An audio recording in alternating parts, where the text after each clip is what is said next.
From our State House studio in Montgomery, I'm Todd Stacy. Welcome to Capitol Journal. Today was day 29 of the regular session, leaving one more day remaining. The House and Senate will reconvene on Tuesday to finish up last-minute business before adjourning sine die.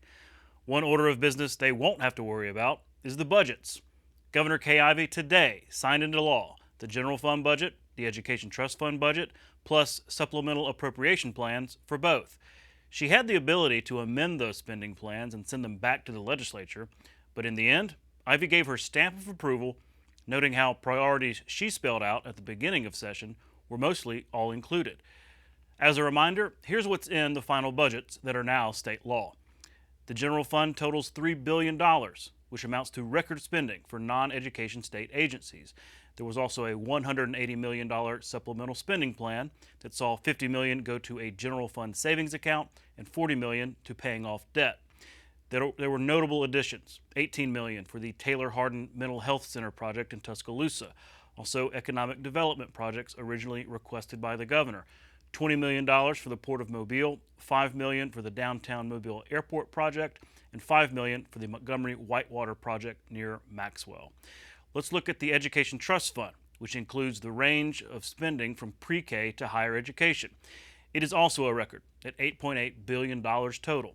That includes $5.1 billion to local K-12 schools, $1.5 billion to colleges and universities, $551 million to the Alabama Community College System, and $534 million to the Alabama State Department of Education.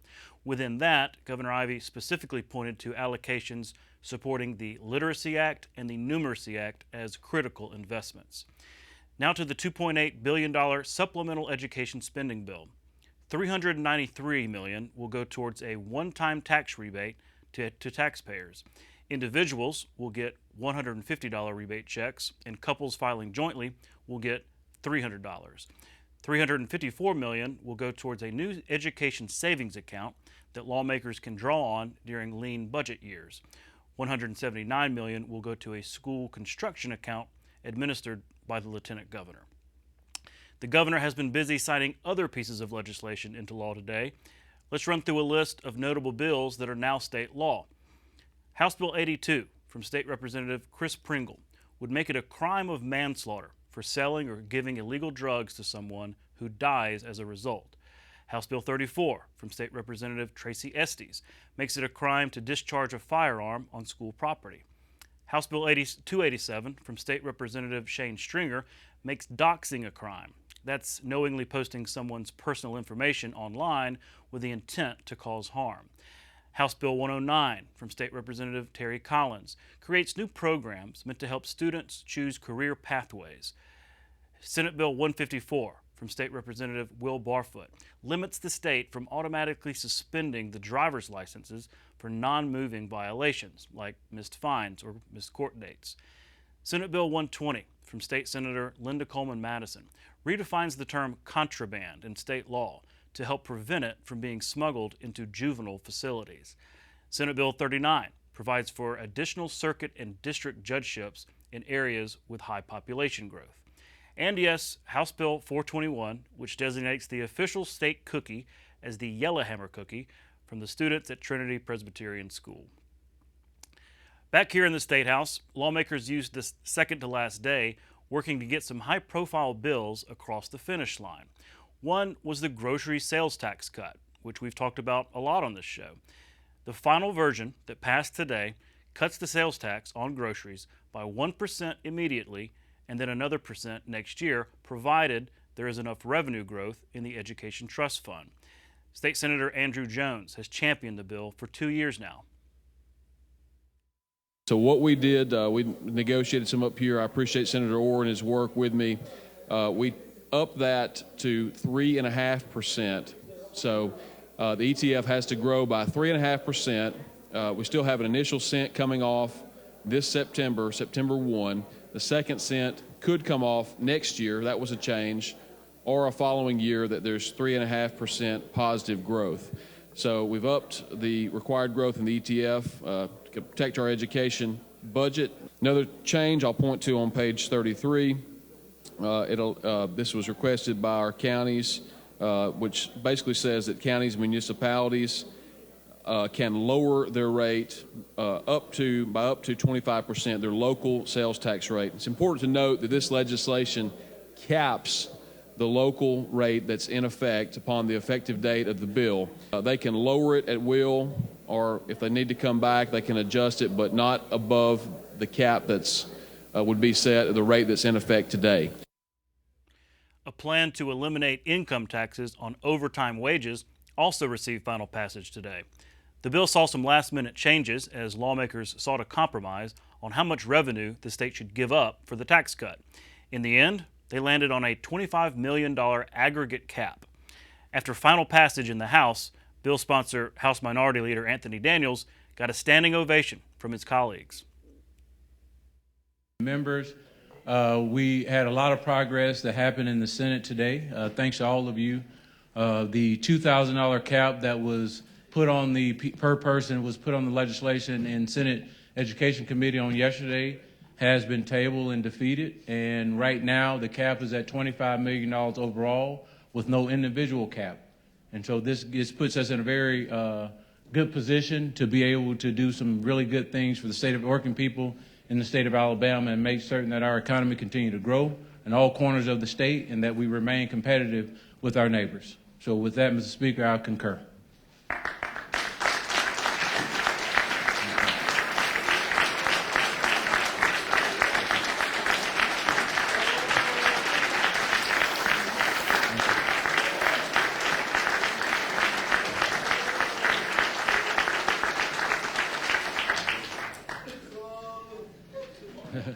Also receiving final passage was legislation seeking to crack down on gang crime, or, as the bill now says, criminal enterprises. The bill has been championed by Attorney General Steve Marshall, who was on hand in the State House to see its passage. Very pleased to the point that we're close to being able to deal with criminal enterprises and organized criminal activity in our state. You know, there's a brief amendment given by the House today that will cause it to have to go back to the Senate, but we've seen near unanimous support from both the House and the Senate and believe this is a good bill for public safety for Alabama. The Senate gave final passage to legislation establishing procedures for viewing and releasing police body cam and dashboard cam footage. Parameters include who can access the video, how they can access it, and the cost of doing so. It also allows for the redacting of sensitive information. The bill was sponsored by State Representative Wandolyn Gavan and then handled in the Senate by Senator Bobby Singleton. I think it brings transparency to the arresting officers, making sure that what they did was rightfully under the law that they did based on their training. What they've been doing in the past is looking at the camera outside of the scope of any of these people who are involved in other subject matter. And so when the subject matter wants it, it's been some encumbrance on them to be able to get it. This bill will set up those procedures for them to be able to get that same information that law enforcement have so they can see to be able to best defend themselves or to bring their cases to court. And this bill right here protects everybody involved, correct? So if a family, something happens to an individual and the family requests to come and see the video, they can come in. Sometimes the families just need closure. Exactly. To be able to do something of that nature. Is that correct? Exactly. That's exactly. Okay. But otherwise, the court may make it admissible. If they make it admissible evidence, if it's admissible evidence, then it can be shown in court. And that's sometimes the first time a family would have seen it, and it may not be able to see it all at that time. Sometimes years down the road. Exactly. They don't have that closure during all that period of time within the court proceedings. Yes. The only real controversy of the day came when the Senate took up a House bill aimed at prohibiting vape stores from selling to anyone under the age of 21. The bill drew opposition from some who argued it would hurt small businesses, but also, to the surprise of many, leading anti-smoking organizations like the American Heart Association. They claimed the bill was actually a product of big tobacco companies trying to corner the market. That led to some lively discussion. It makes it illegal for youth under 21 of age to purchase, use, and possess and transport all vaping products. It requires all vape products to be placed in an area not accessible to individuals under 21 years of age. It identifies vape products that do not contain nicotine so that they can be regulated, which we need to be regulated. It regulates the sale of e-liquids, including tobacco substitutes and other products that may be used in electronic delivery systems, including CBD, THC, herbs, salts, and delivered into the body through the inhalation of vapor. It identifies and regulates the specialty retailers of the electronic nicotine. I've heard a little bit about this bill, but in the 9 years that I've been here, I don't remember the American Cancer Society Action Network sending out an email to all of us, and it says vote no on HB 319. It just says, obviously it says call to action. We just got it 2:15, at least I did. It unfairly burdens our youth rather than holding tobacco retailers accountable. It does not hold tobacco retailers sufficiently accountable for the unlawful sales, and it goes over the bill lacks adequate provision to support public health objectives of advance health equity. So it's just got a lot of list here, and I don't know how we're going to move it, but how you're going to move this bill today, but until I find out more information, I'm going to have to vote against it.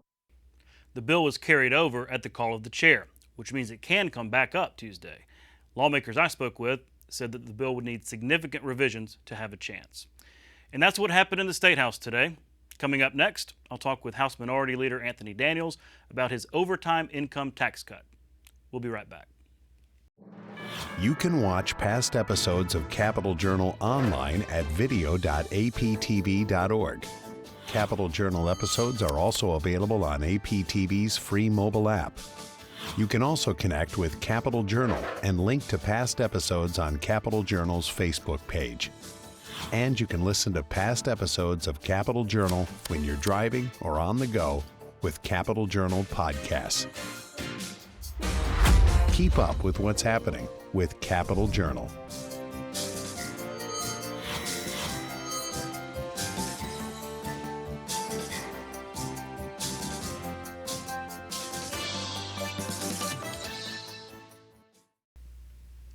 Joining me next is State Representative Anthony Daniels, Minority Leader for the Alabama House of Representatives. Mr. Leader, thanks for coming on the show. Thank you for having me, Todd. Well, a big week for you. Final passage of your overtime income tax cut. I mean, I remember talking to you about this at the very beginning of the session. It was probably the first bill you filed this year. And just from there to now, to see it, final passage on the floor, it was really something. It must be a good feeling. It's a great feeling, Todd. For me, there are a lot of people that are pessimistic about politics in general from a national perspective. But I think this goes to show you from a bipartisan standpoint, individuals that may identify on either side of the aisle or either camp within either side of the aisle, all came together to support this legislation. And the news media has done a great job of explaining it to the people of Alabama. The people of Alabama have been calling their senators and their House members, urging them to support this piece of legislation. Monumental support, 105 members in the House supported this piece of legislation. Over 80 co-sponsors to this piece of legislation. The Senate passed it 34-0 today, and so we certainly appreciate Pro Tem Reed, Senator Orr, Senator Singleton, all of the leadership in the Senate, including Senator Smitherman and others that are involved in this piece of legislation. And then on Senator Gavan carrying it in the Senate, he did a phenomenal job carrying this piece of legislation and really dealing with all the difficult or the conversations about changes to the legislation and really staying the course and putting us in a position to win for Alabama, working Alabamans. In the House, certainly the Speaker of the House, who's the #1 co-sponsor on the legislation, the Education Trust Fund Chairman. And that's rare, right? The Speaker doesn't co-sponsor a lot of bills. He don't, and the Speaker felt that this is a great idea for our working Alabamians. Representative Garrett, Stadhagen, was there right with us at the press conference on yesterday to push it. Majority Leader Stadhagen, and we had individuals like our chair in the Democratic Caucus, Representative Barbara Drummond, and our entire leadership team, Representative Mary Moore, and others, our policy chair, Representative Adeline Clark. And so you had this broad range of individuals from across the political spectrum all supporting. And you guys, Todd, did a phenomenal job of getting the word out there, keeping it consistent. Well, it's a novel idea. I mean, there's been lots of legislation moving this year. Obviously, you had not just the budgets, this huge supplemental. Forget about ARPA, game plan. I mean, it's been a pretty big session, but I think one reason why it was so interesting to cover, it's a novel idea. Nobody's really ever talked about this before. And so, yeah, it doesn't surprise me to hear that people were calling because it means more money in their pocket. But there were changes to the bill that came first in committee, but now today y'all sort of worked out a compromise. Walk through what it looks like now. Well, what the piece of legislation looks like now, we removed the $2,000 per person cap because at the end of the day, the intent of the bill is to help those particular industries that are unable to find employees, but incentivize the current workforce to be able to work more hours, get more money in their pocket. In healthcare sectors and other sectors that will take advantage of this piece of legislation, that'll help them be able to operate at a high level. And so the cap right now is at $25 million. And so what we'll do is look at the $25 million and allow these different industries to be able to take advantage of it. So that's an aggregate number for the whole state. That is the amount of revenue that once that has been withheld, I suppose, then it kicks in again. That's my question. Absolutely, absolutely. And I think what we'll look at is you'll look at the data from at that particular point. Did we reach the cap? Are we moving in the third quarter?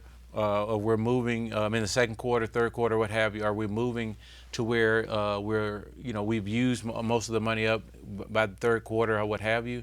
And so we just got to be able to evaluate it there, to monitor it, to see. So when the next legislative session come after the full year-long implementation or midway through the year implementation, it'll determine whether or not we need to amend it to add more money to it, just to keep testing it out. But at the end of the day, for example, a lot of our manufacturers across the state of Alabama and our hospitals, a healthcare system, they've been losing employees where we're bordering other states. So you have Tennessee that doesn't have a income tax, and you have Mississippi that have been poaching a lot of employees from areas like Mobile and other areas. This gives the companies in the Mobile area and all across the state another tool in their toolbox. It gives them an opportunity to put in their benefits package. We, in the state of Alabama, we do not tax overtime pay. And so that's a benefit. You're basically getting a 5% on overtime wages, hourly wages, a 5% raise that you're able to take home. So it incentivizes you to really work overtime, but it also incentivizes individuals to come back into the workforce to work for companies that do offer overtime opportunities. And the other thing is for commerce. If you go to the air show and you say, and when you start having conversations with future potential employers, right? You say, in the state of Alabama, we cut taxes on overtime. And so your employees will basically be receiving a pay raise from the state of Alabama, and they're withholding. And so it gives us another tool to be able to operate with. Yeah. So what was the conversation like? Take us behind the scenes, because as proposed, I mean, there were no caps or anything like that, right? It was just cutting it. Got up to the Senate, and like a lot of tax bills, got hung up in the Senate Education Budget Committee. That's Senator Orr. He's had he's kind of been the gateway for some of these bills and really scaling a lot of them back. What were those conversations like, and what was was it just a fear of too much revenue loss, or was that the reason for the caps? I think there's approximately maybe $3 billion, a little bit over $3 billion, or 2.6 or $3 billion in proposed tax cuts. And so at some point when you're a budget chairman, you got to figure out, okay, we got to prioritize which tax cuts are going to make it, which ones we're going to hold off on. And so I think that as being a budget chairman, I can understand the position of being risk adverse and making certain that you don't give too much away too soon, and you're not able to withstand any type of proration or any type of downturn in the economy. You got to guard against that. But what's different about this piece of legislation is that you're targeting hourly workers. Hourly workers consumer spending behavior is a lot different than those individuals that are salaried, that are upper middle class, right? Middle income. If you're making $200,000-300,000, you're likely to focus more on savings, but you're not necessarily an hourly worker. You're more salary based. But hourly workers, they spend money back into the economy. So who else is gonna benefit? Local cities and counties and the state government, from a sales tax perspective, will benefit from this. So you'll see some of the growth coming back in. Some of the $25 million will automatically come back in just for tax revenue, from a sales tax standpoint. Switching gears, I want to ask you about a bill that didn't quite make it through. And the last time you were on, we talked about this. This is also a tax credit, but for child care. We've talked about how child care is such a hindrance for a lot of people to get back into the workforce, especially working parents. And you had this bill, I guess, with Senator Gudger, didn't quite make it across the finish line. I guess y'all are going to try again next year? Absolutely. I think what this is done, when you introduce a piece of legislation, sometimes it starts a conversation. And so it really heightened the conversation. We partners like the Women's Fund, other corporate partners like Manufacture Alabama. Manufacture Alabama has been the leading group and leading voice on this particular issue, and we certainly applaud them in their efforts. And so what this will do is give us an opportunity to get at the grassroots level to have these conversations about the impact of child care and have a realistic conversation about where we stand as it relates to other states and where we can improve and how we can make this work. And also, it'll also drive families back into the workforce. Because right now, if you are a parent and going to work, you're basically breaking even with child care costs and being at home with your child versus going to work. And going to work, it has some interruption, requires you to do after school programs and other programs. And so I think that it becomes a situation where these credits will provide an opportunity for people to be incentivized to be able to go to work, but it'll also give them access to quality child care providers. And their employers would incentivize them working for them by either reimbursing them for child care costs or providing a direct payment to the provider. And so that's kind of where we are. I thought that it should have passed this year, but it gives us more time. Sometimes it takes a few years, right? So, I mean, Absolutely. Most bills, it takes at least a few years to get final passage.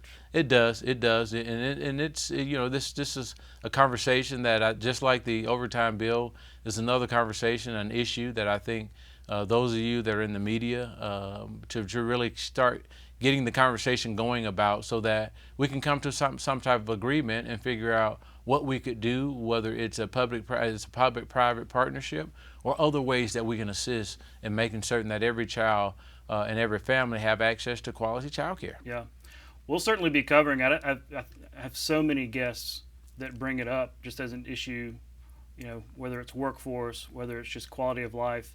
So I definitely think it'll be back next year. And I mean, just if you think about all the bills that have passed this year, not everything's going to make it to the finish line. But Mr. Daniels, I really appreciate you coming on the show. And I guess we're coming up on the final day come Tuesday, huh? Yeah, final day is on Tuesday. But one of the things I'd like to say, really, Todd, is how proud I am to have working with these members of the legislature, both House and Senate. And from a leadership perspective, as you can see, we've been able to kind of work through the process a lot smoother than we have in previous years. And so we certainly applaud our Speaker in the House for his leadership and for really communication and working together and working through any of the disagreements and getting things worked out before getting to the floor. And so we did as best job as we could possibly do to do that. And so we're operating similar to our colleagues in the Senate. Our colleagues in the Senate have been operating like that for some time. And being able to get some things done and kind of reach some agreements. And I think that right now we're mirroring the Senate on agreements and getting things worked out beforehand. But I'm really proud of the men and women in the Alabama legislature for really coming together, working together, putting their differences to the side, and becoming less, polarizing as we witness at the federal level. That we're not there. We're not at that point. To say there are issues that we disagree on, But I think that we've been able to disagree civilly, and we've been able to offer amendments and have amendments accepted that will put the bill in a position to where it softens the blow. Mm-hmm. Cooperation in politics, who would have thought? Well, thanks again. We're out of time, and thanks again for coming on the show. Thank you for having me, Todd. We'll be right back. You can watch past episodes of Capitol Journal online anytime at Alabama Public Television's website, aptv.org. Click on the Online Video tab on the main page. You can also connect with Capitol Journal and link to past episodes on Capitol Journal's Facebook page. That's our show for tonight. Thanks for watching. We'll be back tomorrow night at 7:30 for our Capitol Journal Week in Review, right here on Alabama Public Television. For our Capitol Journal team, I'm Todd Stacy. We'll see you next time.